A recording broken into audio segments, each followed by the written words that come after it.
We waiting for the verdict. What's your prediction, man? I'm going to say this first, brother, that nobody knows what the jury decision is going to be. Nobody.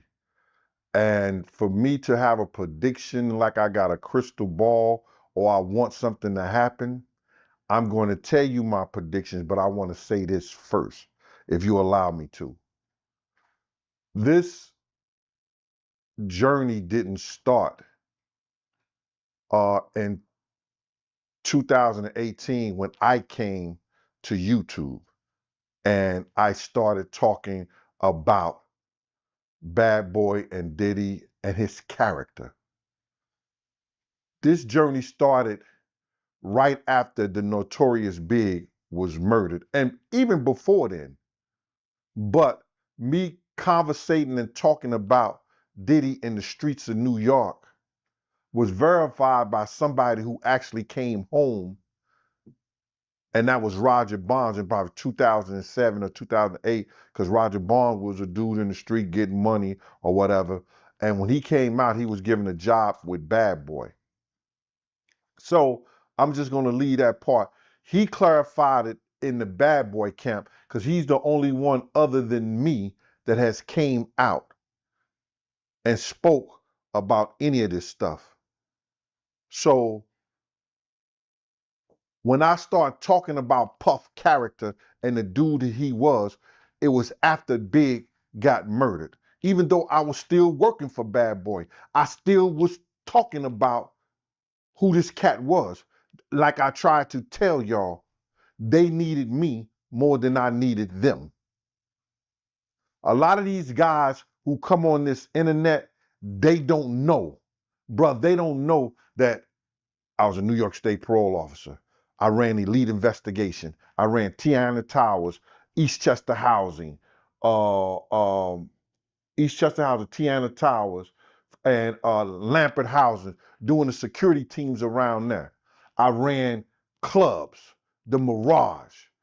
You understand? I did the security. I did a lot of things. I helped guys in the street change their life, reintegrate them back.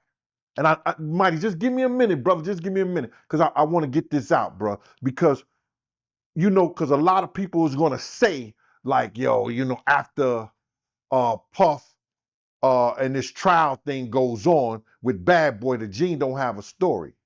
You understand? If these people would read my books, if these people will do interviews and talk about a lot of stuff in my book, they know I did a lot of stuff in the streets that help guys get out the streets. People want to shut me up and people want me to be quiet because I tell guys it's all right to go to work every day.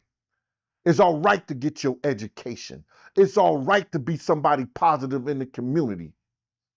It's all right to hang out with dudes who call themselves street dudes, and you ain't got to be a street dude to do it. I'm living proof that you ain't got to be in the street hustling and everything. And you ain't got to be in the street knocking somebody in the head and stuff like that. I'm living proof that you could go to work, home, and take care of your family.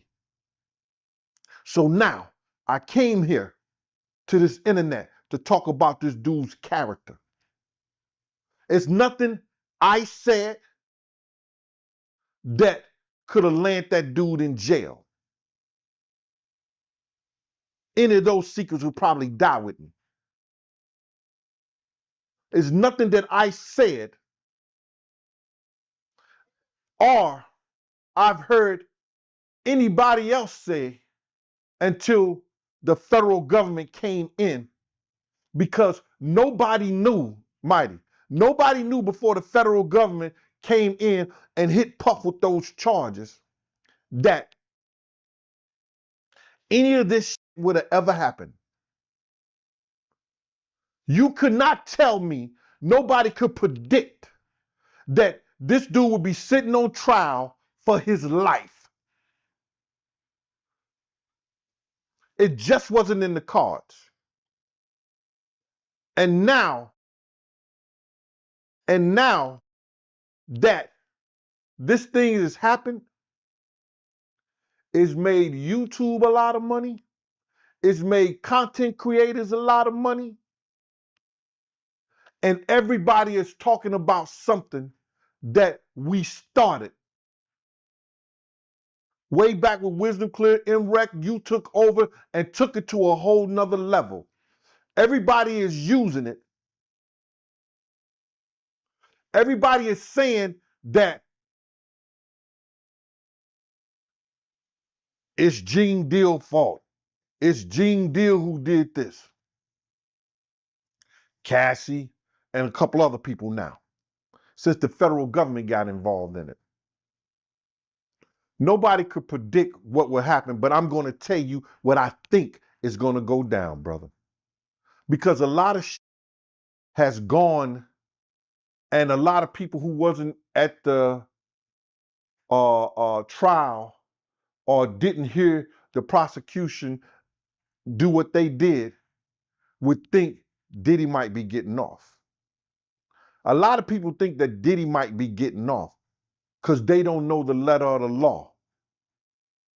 The prosecution, let's start with them. They did a great job. They did a great job in explaining what sex trafficking, the 11 charges. The 11 charges, well, it's 4 or 5 charges, but they got different, like sex trafficking, then paying a prostitution. Under sex trafficking, they might have paying a prostitute, transporting prostitution. They got different checkpoints and that the juror's gonna have to go through to check off whether this guy is guilty of the things they saying. The RICO law, they have different statutes of the RICO law that the prosecution had to prove, as well as racketeering. You know what I'm saying?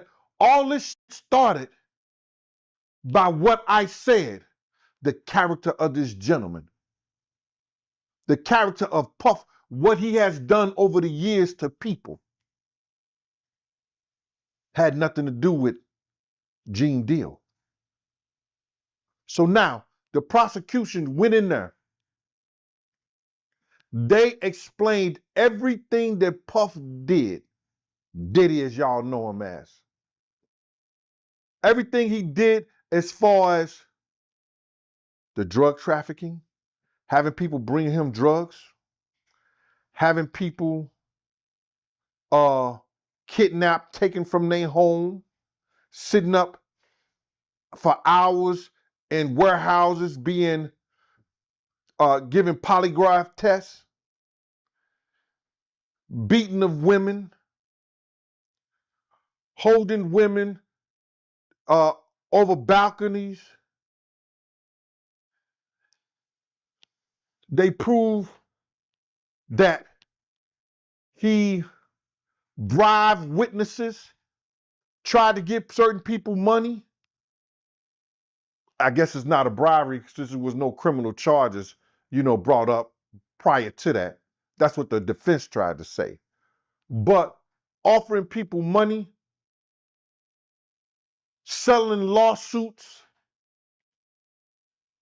things that he wasn't supposed to be guilty of, but he quick to settle them, quick to offer people money. The prosecution did that whole thing. They went through that whole gambit.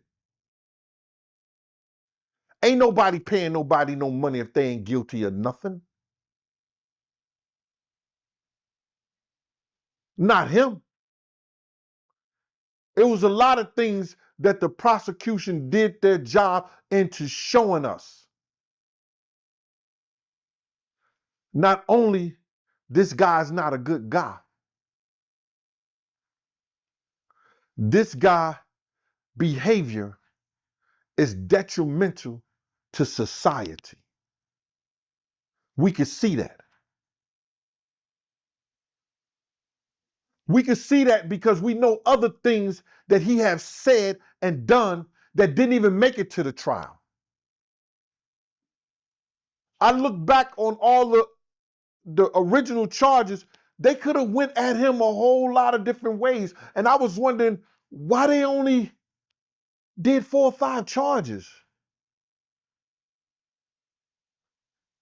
Why they didn't get into tax evasion? Why they didn't get into, it's a lot of things that they could have got into, but they didn't get into that, brother. And I'm wondering why. I'm wondering, is it because he got friends in high places still? That's a possibility. We wouldn't be here with the federal government if he never had made those people mad, bro. The federal government been knowing about Diddy for a long time. For a long time. You got people coming out saying now, I've seen Suge on your program, said he was a federal agent. I've been told people that. That I know him and Kirk Burroughs was taking paperwork down to the federal government. I've been knew he was going to DC. I did a show on that.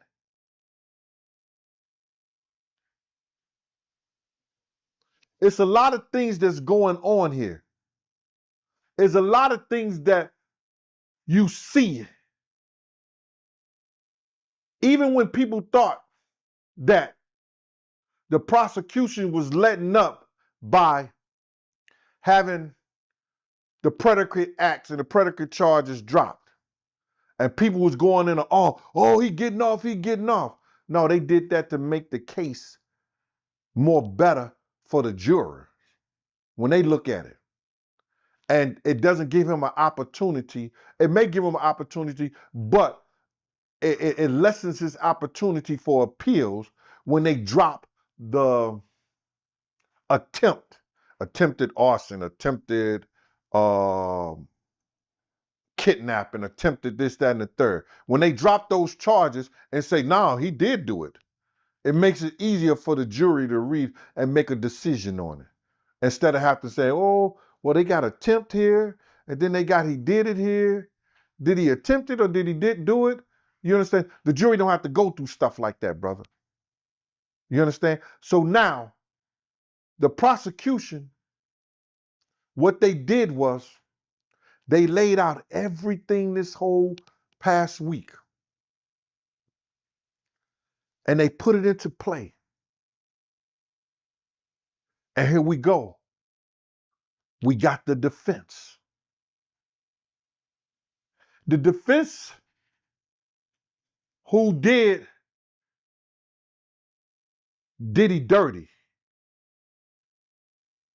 He paid them all that money for them to tell him, literally just say, okay, Cassie got $20 million out the deal. She's not a victim.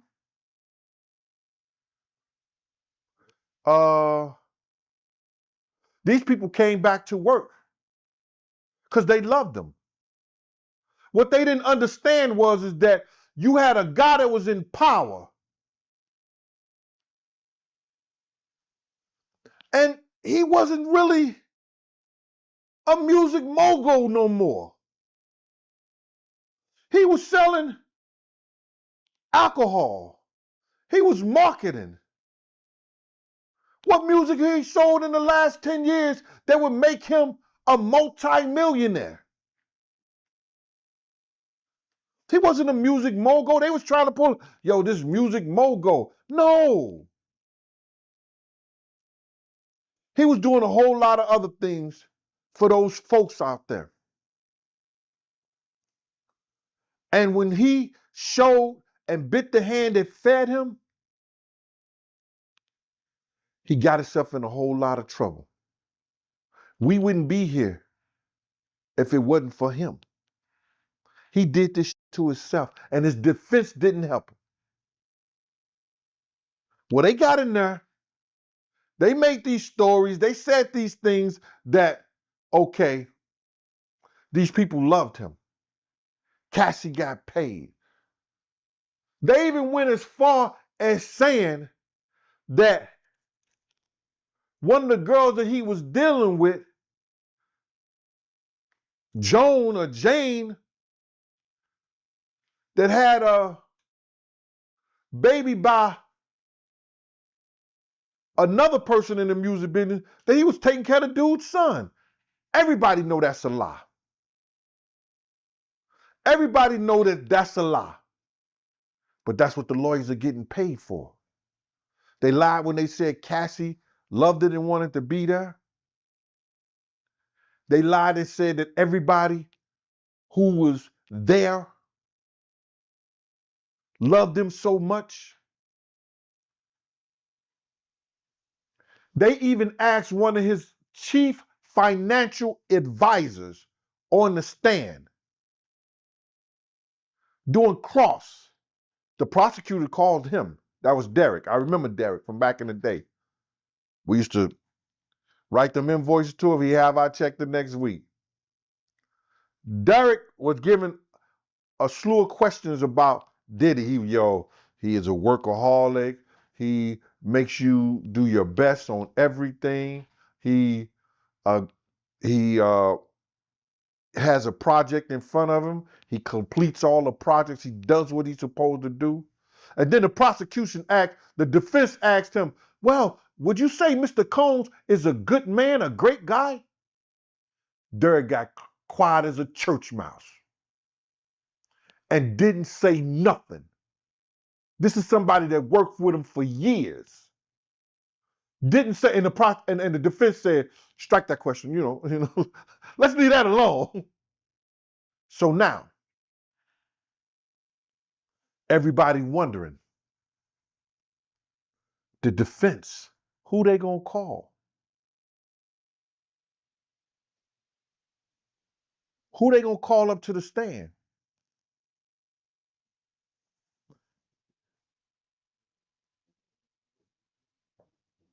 They couldn't even call Ghostbusters. Man, listen here.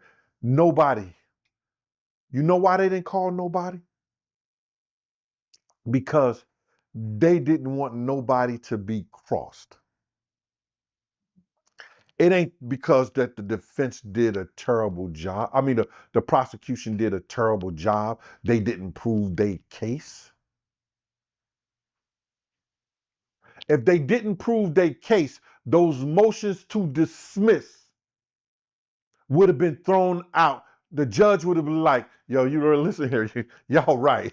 Them motherfuckers ain't proved nothing. Those motions to dismiss would have been granted. If the prosecution didn't prove their case, those motions that Diddy and them put in to dismiss the case would have been granted.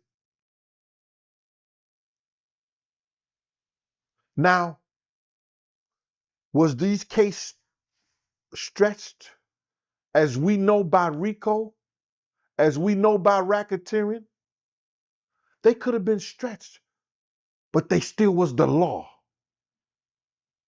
They came in accordance to the guidelines of the law so the prosecution could charge them with it. And the defense didn't fight that. They took to fight against the witnesses. The prosecution, I think they had about 34, anywhere from 27 to 34 witnesses. So the defense went at them, the ones that they could. Because somebody offered you $100,000 for a tape. How you gonna get mad at me? That's your dude who offered me the money. I ain't turning down nothing but my collar. So all those things that they should have went at of and tried to get witnesses, they dare not to. They dare not. Like they were saying, yo, my client might go on a witness. He might be a witness too, Your Honor. Speaking about Diddy, his narcissistic ass would have got bombed on by those 6 white girls, the 6-pack girls. I bet they drink Budweiser. But those girls would have tore his ass up, his narcissistic ass, because he was going to have to explain everything he did. So, why you hung over the balcony, or why you choked her, Why you threw apples? Why you threw a glass? What makes you so angry? Do you think people want to have pee in their mouth?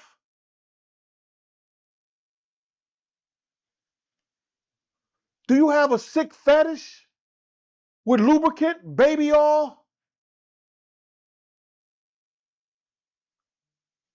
He would have to explain all of that. So they couldn't have put his ass on the stand. He couldn't even defend himself. He wouldn't have been able to defend himself. This whole thing has been crazy. His daughters and them broke down and crying in the courtroom, leaving out. Who does that to their kids, bruh? This dude ain't the same dude that came into the same game. This dude ain't the same dude that partied in New York City when he had Bad Boy in New York City. All these guys come on this YouTube and they want to blame security for his character. They want to say security has something to do with it, allowed him to do this and do like that. I ain't never seen not one officer and not one of those events that he was in the street with. Puff had a lot of sense.